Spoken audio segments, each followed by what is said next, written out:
Greetings and welcome to the 5D Shift podcast with Openhand. It's always where we explore the real news of what's going on by connecting up in the field and feeling the various shifts and movements that are happening and gaining illumination, especially from the higher dimensions. If we can do that, then we can navigate safely, securely through what is unfolding. And in this episode, I want to look at the latest hostilities in the Middle East. How is that being engineered, into my mind, in order to control people and suppress them? And instead, how can we apply spiritual stoicism to stand strong in this storm, this wave of activity, reactivity, and triggering that is ongoing? Stay with me, and I'll be back in just a moment, help you see the light through all of this shenanigans and sail strongly through. We've entered a pivotal moment in Earth's history. People in all walks of life are waking up and challenging the 3D shadow system. They're turning away from the fake stream, going inwards and igniting the passion of their soul. We're shifting consciousness into 5D. What does that mean exactly? How and when will it happen? Openhand is a higher dimensional ascended master consciousness working to illuminate the pathway forwards through the stormy transition. But this is never about telling you the truth. It's about offering essential insights into the shift, tools, meditations, and spiritual practice so you can realize your own truth. Because ascension to 5D is something only you can actualize for yourself. Get involved, explore, inquire, expand, liberate your soul.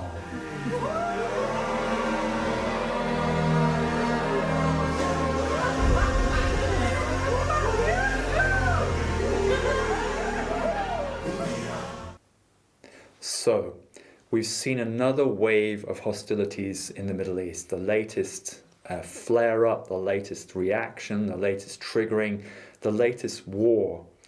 And our hearts must go out to all those who have suffered, the innocents who are constantly the casualties of all of this. Heart-rending to see it and feel it, and we must pay homage and respect to all those caught up in it. And at the same time, we must look deeper through the emotional, mental reactivity to see some of these curious, strange parts of the puzzle that don't fit the narrative of what's going on. And why and how is it being used to manipulate, control world opinion? And we need to then detach from this reactivity, this emotional, mental conditioning and programming in order to center in our true strength, our true orientation, our true mast in the storm. This is what we must realize, learn to do, and actualize, especially as we go forwards now, as the shadow is being stirred up in fear and reactivity. So what we really need to be working toward is something I call spiritual stoicism. What does that mean? It's about noticing, observing, witnessing oneself where the mind or the emotions may be triggered or play games on you or have games played upon you, and instead centering in your sacred ground, anchoring in your mast in the storm, and feeling that real positivity, that anchoredness, that kind of rock kind of mentality and feeling. So you're getting inside emotions, you're processing them through, and you're interrupting negative thought patterns, because recognizing that so much of this is orchestrated and thrust upon us. How so? Why do I say that? Well, already alternative commentators are saying, look, this looks incredibly manipulated. And I must say, the first thought, the first feeling I had when I saw the images of what was taking place, beyond that people were suffering, the first thought was, Well, here's a highly sophisticated defense force, had billions invested in it, is constantly on watch, on readiness for whatever might transpire, and somehow this small group, this ragtag kind of army, if you like, burst through the fences with nothing more than a digger, a tractor digger. I mean, that just didn't add up to me, and it didn't seem to be there was any kind of resistance to it. It seemed to have melted away as this energy, this force came through. That looked extremely peculiar. And then, of course, you see all of the reactivity that goes on following it. And what it seems to me is you've got this massive stir up in the field, and I can feel what's happening around the planet. You've got people going into fear, constantly glued to social media for the next iteration of what is going on, unfolding, transpiring. What is it doing to consciousness? It's closing people down. You can feel it. You can feel the consciousness closing in the field. And to me, that's exactly why it was orchestrated. You know, it's another level, it's another iteration that's very similar to the bogus pandemic. The next layer, the next iteration of the pandemonium, designed to control and emotionally diminish people. And we must resist that. We must see it for what it is and work to negate it in our field, stand strong, emerge out, and step boldly forwards. Let's look at the reasoning for why this might be happening and what exactly is going on in the field.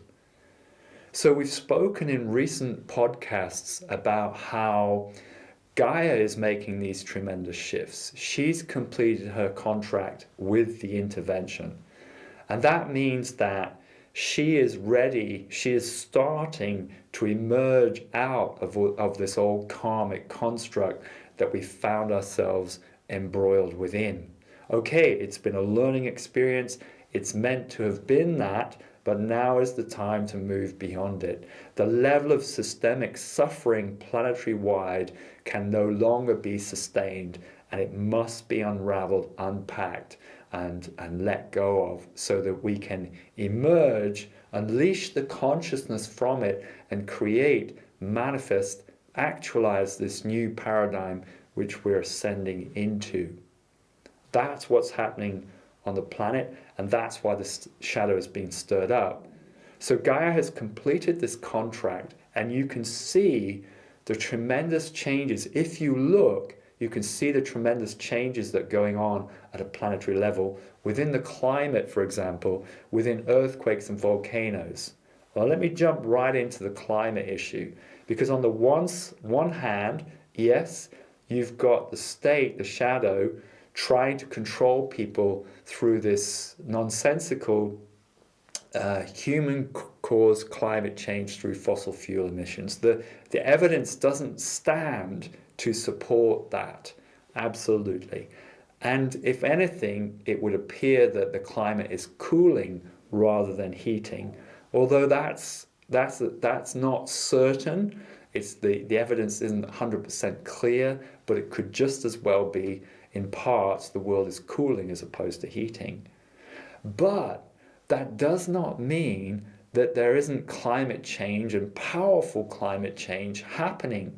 And to my mind, many of the alternatives are being pulled astray by not truly considering what I would put forwards in this work as the grand galactic convergence that we're sailing into.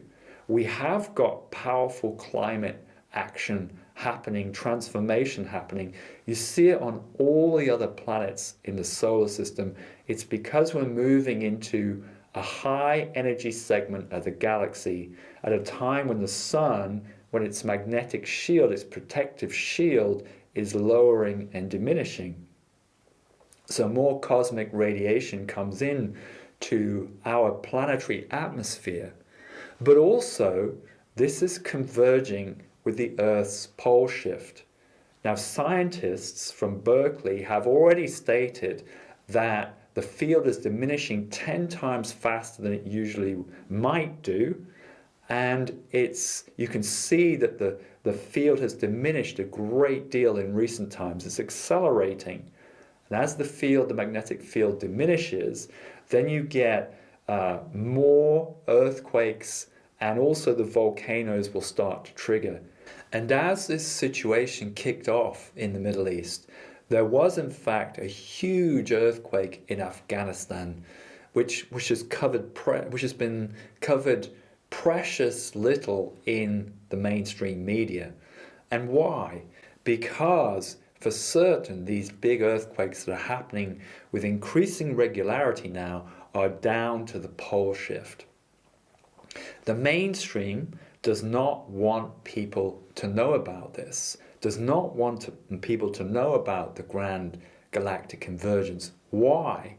Because when we realize that we are a part of something phenomenal that is moving and happening, unfolding, that society and the system can do nothing about, nothing to control or stop, then they can no longer control us. They know that if our orientation shifts to something more important, that it is about the emergence of who we are within this grand convergence of cosmic cycles, as more people get wind of that and start to emerge with this awakening, this 1111 awakening code, they will lose control progressively. And they know that. They're well aware of what's coming, of what's unfolding, of what's gathering.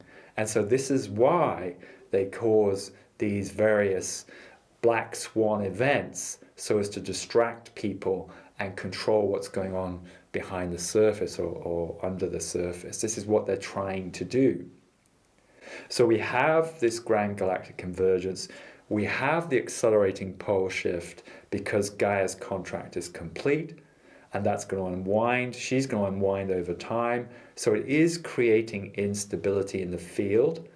And what's feeling that at the very bedrock is what we can refer to as black snake energy. What exactly is black snake energy? Well, let's consider the flower of life and how it's manifested from the emergence of all life, from the emergence of relativity, from the singularity that's then taken shape and form through multiplicity over the aeons. Well, it's taken form of the torus. And the torus, you could consider it like an apple with a core down the middle, a vortex, and layers of the apple forming separation consciousness, and then unity consciousness connecting back, condensing the separation into form, connecting back into the vortex at the core. And if we look at, let's say, a human field, then you go down through the spine, you go through the chakras. Each chakra is a point where this singularity connects into a different dimensional layer of the human body-mind field and the other etheric vehicles heading right up, for example, into the spirit light body in the crown chakra. This is the regular human field. But if that field gets shut down in a particular way, let's say, for example, we get manipulated on the emotional plane and attached with anxiety or fear into what is going on externally. If we get attached in that way, then the soul is skewed through that chakra and disconnects from the chakra, if you like, and creates identity around it. And ultimately, this is how ego is created. Ego that is invested in the material, the emotional, the mental planes. And we can say that the metaphor of the Garden of Eden is pointing exactly to this. You even see the apple played within that story as a great metaphor for the torus. You also see the black snake. What is that referencing and referring to? Well, to me, it refers to quantum field energy, strings of energy that emerge from the core, from the vortex, and weave to get together to create a reality. But the reality is meant to be constantly, relatively constantly unwinding and shifting with the natural flow. So you have this inquiry, how, for example, can I be in the physical yet still connected to the divine? You have this inquiry, and the energy, the quantum field energy, weaves around that inquiry and creates reflections as a learning vehicle for us to evolve and grow, to forge soul through it. That's essentially how we can see the quantum field shaping according to the effect of negative entropy. It's what pulls energy together and crystallizes it. But each reality construct has a shelf life. It distorts and breaks down over time, and so the reality is meant to unravel as a part of the flower of life and then recreate in a higher harmony. So as we learn the lessons that we are meant to get from this particular experience, we evolve, we grow, and from that we create a new reality which we live, exist, and journey through. But Black Snake has become disconnected, perverted, distorted from that natural flow, and is learned how to manipulate the physical, the mental, the emotional, and keep people bound into, locked into that shadow reality. To me, that is the message, the metaphor of the Garden of Eden. It's where we get invested into the apple, into the materiality of life, whether it's physicality, whether it's emotional and relationships, whether it's intellectual, being conditioned, controlled by social media, for example. It's how we get pulled in and controlled in that. And that energy right now is running amok. It's been the foundation for this reality construct, this karmic distortion. And also there are various shadowy groups, we know them, we're aware of them, satanic groups, that pray to, that worship this energy and gain some degree of power from it. This is the energy that is, to me, being stirred up in the field right now. It's like you've broken down many of the surface layers, they are fragmenting, where this black snake energy has been interwoven throughout, it is now being exposed and revealed. It is in fear. And we must remember that energy that's reacting is in fear. It's in fear of the shift. It's in fear of realignment. It's in fear that humanity will no longer be controllable by it, and therefore it won't then be able to gain and prey upon energy for its own purposes. When we start feeding it, then its energy, its power diminishes, and it then recedes, it is then retracted back into the core of the vortex, and it comes back into alignment. That's what should happen, but whilst people still feed that energy, whether intentionally or inadvertently, if you keep feeding that energy, then it runs rife, and it runs rife through your own field, through your own psyche, through your own emotions. It closes you down. And what you get is reactivity between people. You get reactivity. So that's something we must be aware of, that people may project upon you unfairly, unjustly, and so not to react to that. Well, respond, yes, but not to over-energize reactivity toward them. Let's look then at how Black Snake manifests in our field, in our experiences, and how we might negate it. Well, first we've looked at in relationships. So you've got where people go into reactivity, they're triggered, they're in fear, but then project it externally onto other people. Now, Black Snake is very clever, so it'll always work on a truth. The other might well have some kind of just cause for why they're expressing the way they are. And the black snake then, so it works on this truth, but it over-animates it, over-energizes it. And if we're on the receiving end, it's very easy to react to that. You can see that the other is in some kind of distortion, some kind of negativity, and it feels unjust that it's being projected upon us. We must, in this kind of situation, really work on this spiritual stoicism, which is to really stay centered and manage our emotions, our thoughts, our expressions, and not get triggered into reactivity.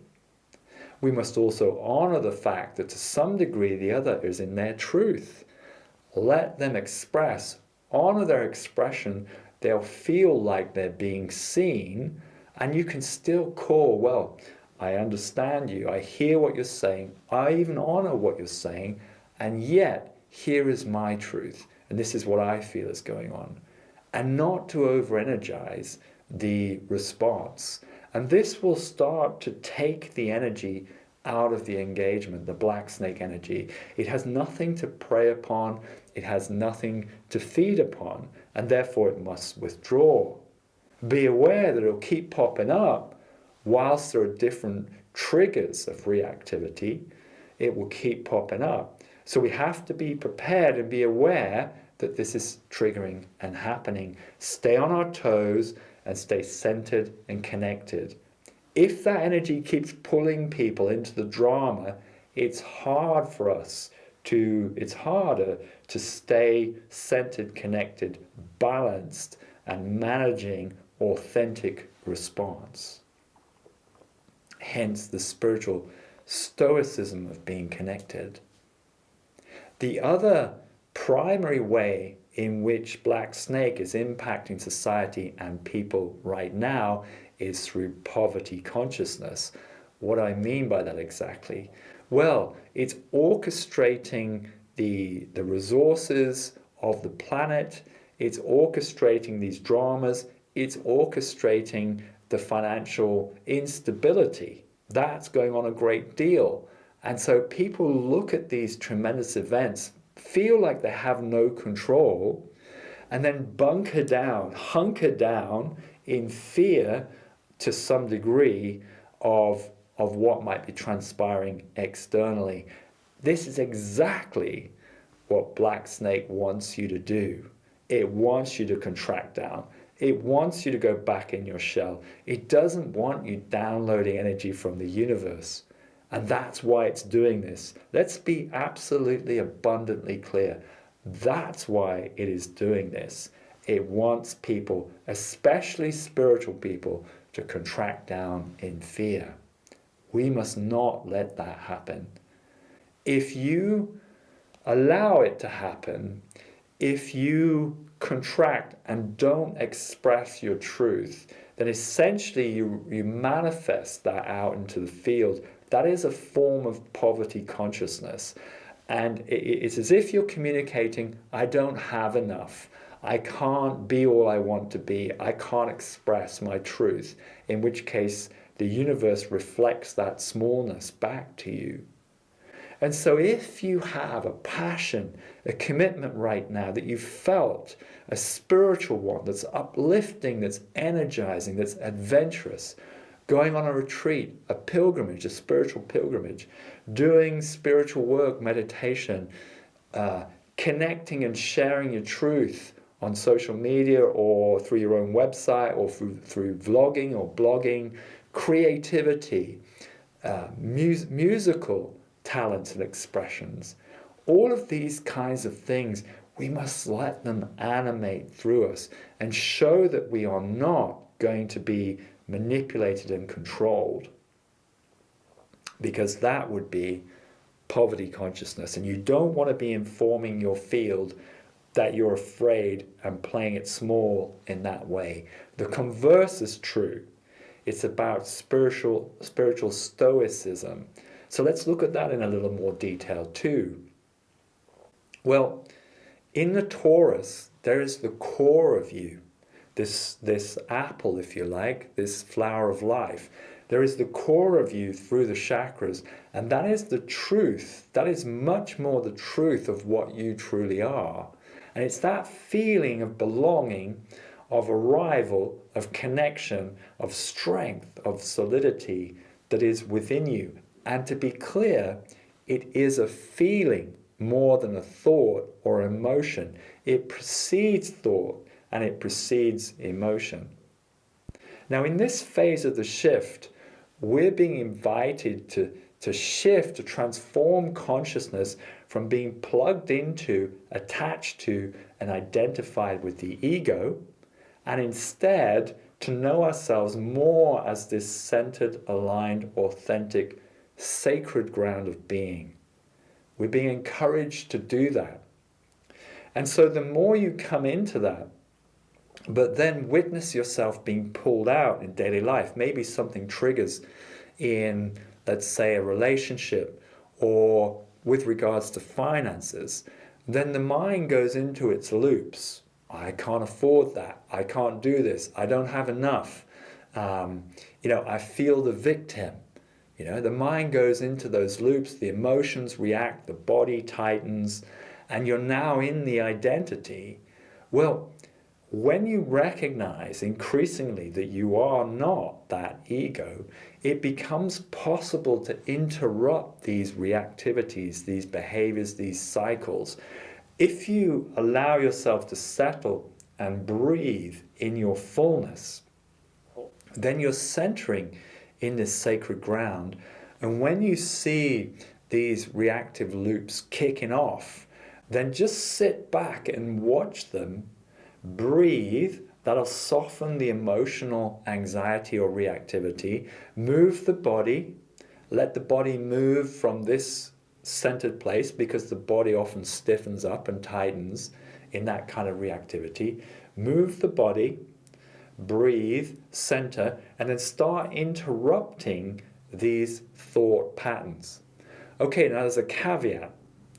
You may have karma to deal with, in which case, if you sense something really powerful is kicking off and you're losing yourself in it, well, okay, let the karma express, just as we do regularly in this approach, in the breakthrough approach. Let it express, animate it, but be in that sacred ground, witnessing it and centering through it and exploring, well, what are the attachments? What am I invested in? What am I afraid of? What's the outcome I don't think I can accept? Or what am I being invited to step into but I'm afraid of? I inquire, I dig deep, and I feel the burden of that, and I ask myself, is it really worth me carrying that burden? I'm already carrying it. It's already influencing me. Is it worth carrying the burden as opposed to risking the worst possible outcome, the apparent worst possible outcome to the ego? And when you realize it's not worth carrying that burden because it's not worth being conditioned by the weight of it, then you're ready to set it down. But crucially, to set it down internally. And that's where the energy makes all of the difference in the external, because you are the master creator of your reality. If there's such convolution, attachment, fear internally, that's what you'll manifest externally. But when you realize it's not worth carrying that density and you unravel it because you let go of the apparent consequences and just surrender into yourself, then it has less and less effect on you.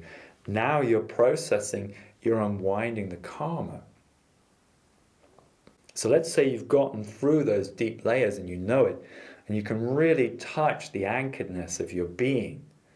Then you're ready to interrupt those patterns and say, right, I'm just not going to entertain them. I'm not going to give energy to them. I'm going to breathe into the anxiety. I'm going to unravel, unwind out of it.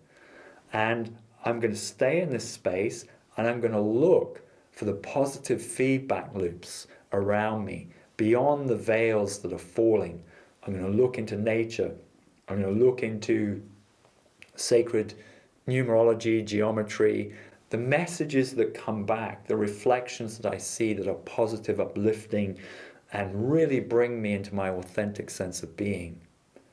This then is spiritual stoicism. Now we can build on this spiritual stoicism in a number of ways.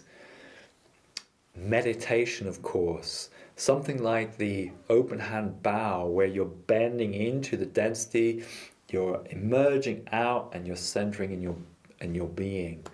Breakthrough breathing, anchoring in the torus, opening the chakras, these kinds of things, and attuning them. But also strengthening the physical body through strong, powerful walking. This gives you this solid anchor and allows you to infuse fully into and through the body. You're taking ownership of it. Cold plunging. I've mentioned this so many times. It's so effective at giving you a process to empower yourself through reactivity. So you're committing progressively to softening and surrendering into the physical and feeling fully through, and building up from a minute, 2 minutes, 3 minutes, perhaps up to 5 minutes at each time. Then you're really building that sense of centered being, a stoicism, which is beyond all of this, but also sitting strongly in it all. That's another powerful way. Deep consciousness body work, strong, powerful yoga, soul motion that we do at Openhand. Also power walking in nature, again. And when I've combined it with plunging, cold plunging, you find the body strengthens enormously through it. So paying attention to that, being completely connected into the body, emotionally, breathing exercises, and cleansing the chakras so you're not containing, holding toxic emotions, setting your boundaries accurately in relationships, not onboarding, taking on board other people's projections, fears, anxieties, worries, but you standing in strong boundaries. That's going to help them just as much as it helps you. It does absolutely no good for us to be fully invested in other people's dramas. It's not about sympathizing, but empathizing. The difference being that, in sympathy, I'd get in the hole with them. In empathy, I'd stand on the edge and help them out. That's where we must be. This is spiritual stoicism. With this in mind, I thought I would do a meditation to gain a sense, a feeling of what that's like. What does the energy of that feel like? And then the contemplation of how you might apply it in your daily life. Now, this is only going to be a brief introduction to it because of the time available. If it resonates with you, then do come and get involved with the Openhand work, because we have crafted processes over a long period of time in working with people to help bridge, mediate through this tumultuous transition which is unfolding before our very eyes. So let us go into a few minutes of meditation together and call on this spiritual stoicism to fuel, to anchor our lives. And so bring attention to the breath. Inhale through the nose, exhale through the mouth.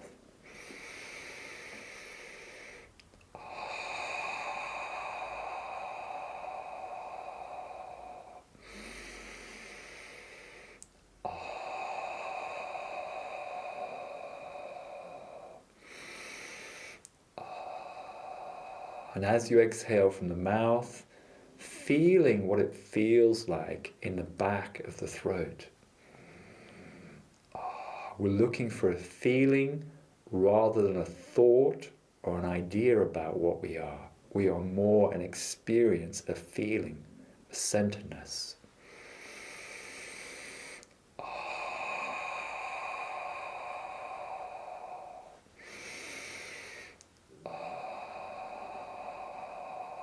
And then let that expand as you inhale up to the third eye, through the head and to the third eye. So inhale up, exhale down. Inhale up, exhale down. And right here you can find that centeredness. It's that sense, it's the feeling that's just behind the eyes, anchored, connected, sense of belonging. Inhale up.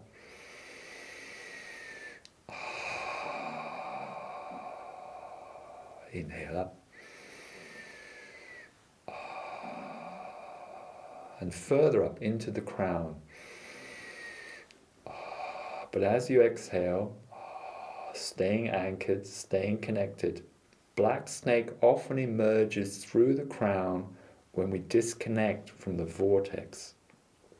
You can feel it animating, squirming around when it detaches. So inhale up into the crown, and at this point not beyond it.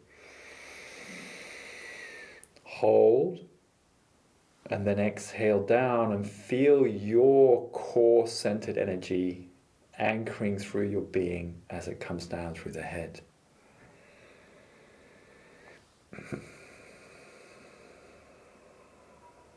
And now as you exhale with the mouth closed, so you're exhaling through the nose as well. This helps center your energy more in the core of you. And now as you exhale, right down through the body, through the chest, through the abdomen, and anchoring in the base. Inhale up.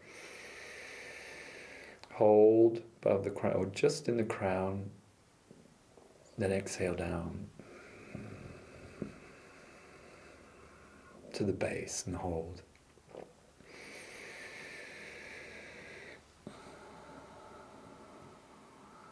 And as you come down through the heart, feeling that strength, the peaceful warrior, the strong warrior.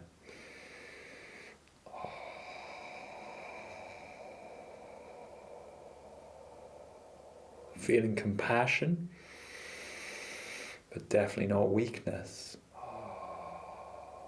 Solar plexus, so inhale up, exhale down into the solar plexus. And if you feel any tightening, then unraveling through as you exhale. So inhale up, exhale down, unravel through that knot. If there's a knot there, feel it unwinding and letting go.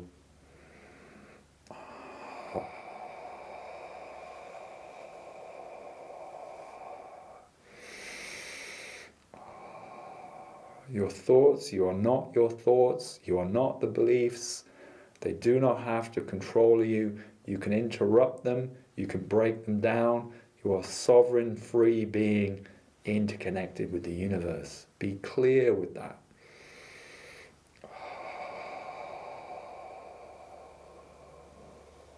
Opening out.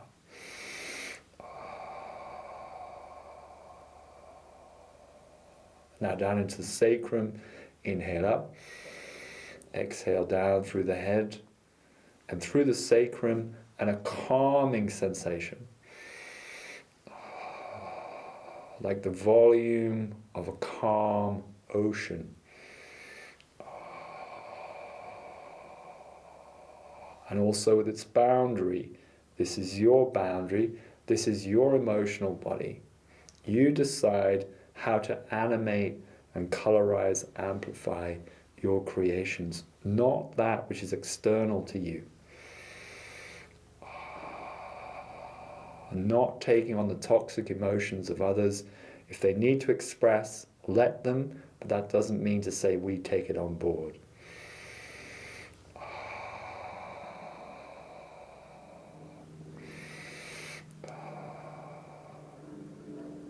And now anchoring in the base.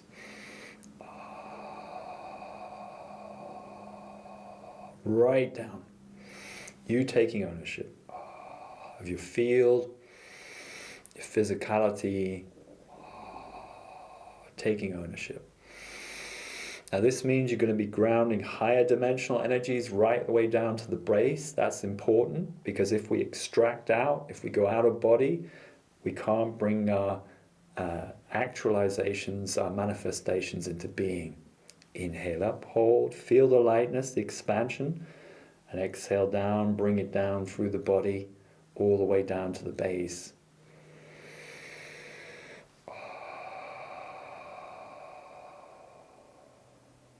Now for a moment, contemplate one or two things you would really like to bring into manifestation that are true to your soul, that are authentic, that you feel passionate about. Not something that you feel you need, want, desire, but this is a passionate expression of being. Contemplate that for a moment. Visualize it. This is not intentional manifestation. This is bringing into being, this is actualizing what wants to happen through you. Higher dimensional energies flowing in. You may have just a sense of it. You might not even be able to visualize it, but you get a sense of how you wish to step forward with strength and empowerment. And anchor that down, breathe it right down, be committed to it, right to the roots of who you very are.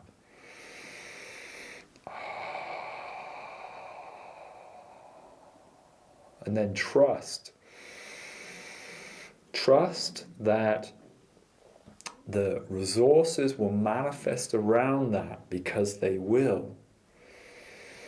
The field, the planet is awash with resources right now.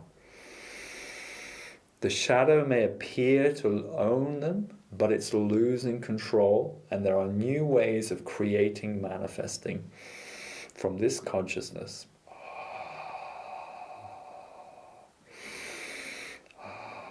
Be emboldened in that, stay strong in that. And then after the meditation, contemplate what steps you're being invited to take now, the first few steps. And with that, express strongly, express boldly. It could be a strong walk in nature. It could be power dancing to your favorite music. It could be taking at least a small risk to build on your sense of confidence and empowerment.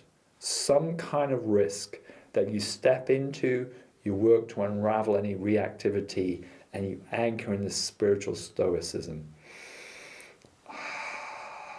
That's how I invite you to take this meditation and work with it in your regular daily life, beginning right now. We have got this layer of the field being stirred up then, the black snake layer, and it is triggering, it is reacting, and you can feel people being dramatized by it. Let's not be.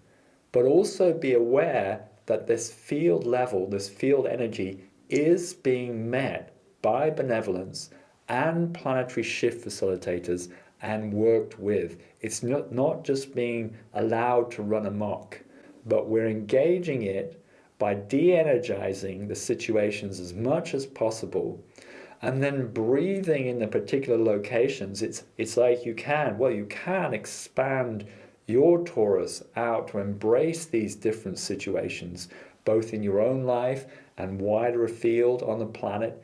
You can expand out to embrace them, and you can bring Black Snake back into the core where it belongs as this reality unravels.